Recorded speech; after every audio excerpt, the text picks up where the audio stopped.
राजस्थान और बीजेपी कांग्रेस के लिए मुसीबत बन सकती हैं छोटी पार्टियां, जानिए इसका पूरा सियासी समीकरण। नमस्कार, मैं खुशी और आप देख रहे हैं एनपी न्यूज 24। आइए नजर डालते हैं आज की बड़ी खबर पर।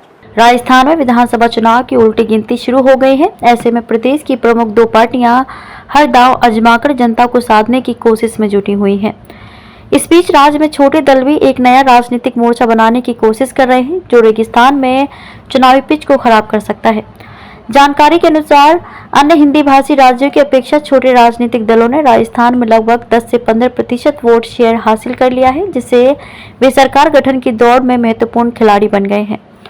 दरअसल 2018 चुनाव में 200 सदस्यीय विधानसभा सीटों में से 14 सीटों पर छोटी पार्टियों ने कब्जा कर लिया था। साथ ही 13 निर्दलीय उम्मीदवारों ने भी जीत हासिल की थी।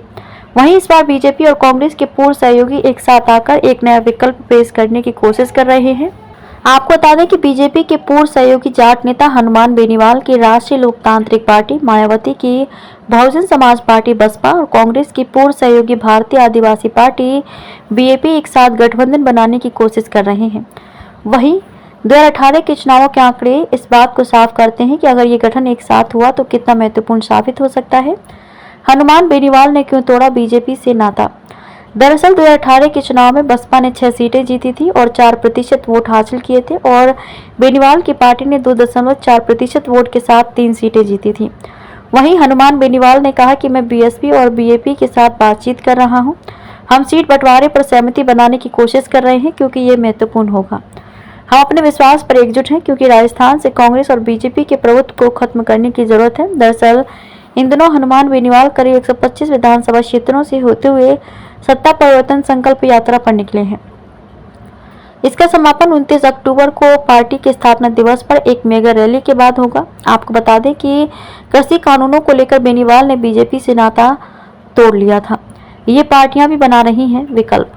वहीं 2018 के चुनाव के बाद से बेनीवाल ने खेमसर विधानसभा उपचुनाव जीता है और एक उपचुनाव में दूसरे और दूसरे उपचुनाव में तीसरे स्थान पर रही। बेनीवाल का कहना है कि अगर वे गठबंधन नहीं कर पाए तो भी उनकी पार्टी सभी सीटों पर चुनाव लड़ेगी।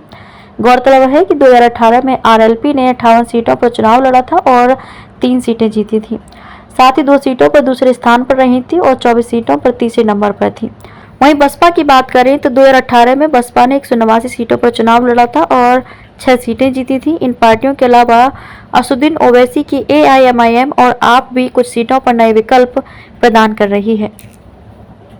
खबरों में अब तक के लिए बस इतना ही। फिर होगी आपसे मुलाकात ऐसी ही आपके क्षेत्र की किसी बड़ी खबर के साथ। तब तक के लिए नमस्कार।